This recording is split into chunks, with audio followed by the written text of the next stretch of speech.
আজকে আমি একটু চিকেন পকোড়া বানাবো, যেটা বাচ্চাদেরকে রোজ মাছ ভাজা দিয়ে ভাত দিলে তো ভালোবাসে না। ডালের সঙ্গে যদি আপনারা এই চিকেন পকোড়াটা দেন খুব ভালো খাবে, যার জন্য আমি নুন দিলাম,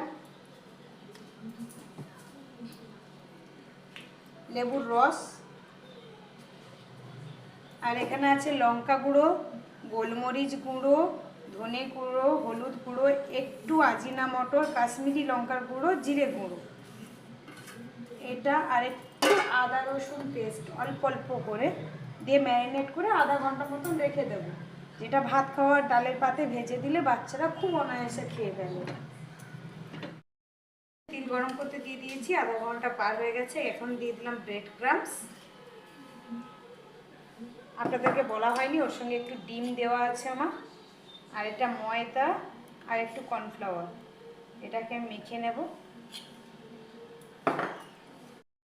হয়ে গেছে, আমি ছেড়ে দিচ্ছি। আমি হাড্ডি শুদ্ধ নিয়েছি, আপনারা চাইলে হাড্ডি ছাড়া নিতে পারেন। আমার ছেলে হাড্ডিওয়ালাটা ভালোবাসে, তার কারণে। দেখুন লাল লাল করে ফ্রাই হয়ে গেছে, আর এটা খাবে যখন মুচমুচে হবে, ডালের পাতে যদি আপনি দেন বাচ্চাদেরকে অনায়াসে ভাত খেয়ে নেবে। আর একটা জিনিস আপনাদেরকে দেখানো হয়নি, যেটা হলো গরম মশলা গুঁড়ো আমি অল্প একটু দিয়েছি। হ্যাঁ, সেই কারণে আমি হাড্ডিওয়ালা বানিয়েছি বলে একটু টাইম নিয়ে কম আঁচে ফ্রাই করেছি। আপনারা যদি বোনলেস বানান তাহলে তাড়াতাড়ি হয়ে যাবে। প্লিজ ট্রাই করুন, খুবই টেস্টি হয়। আচ্ছা, বড় সবাই পছন্দ করবে খেতে, সবাই টেস্ট করুন বানিয়ে বাড়িতে।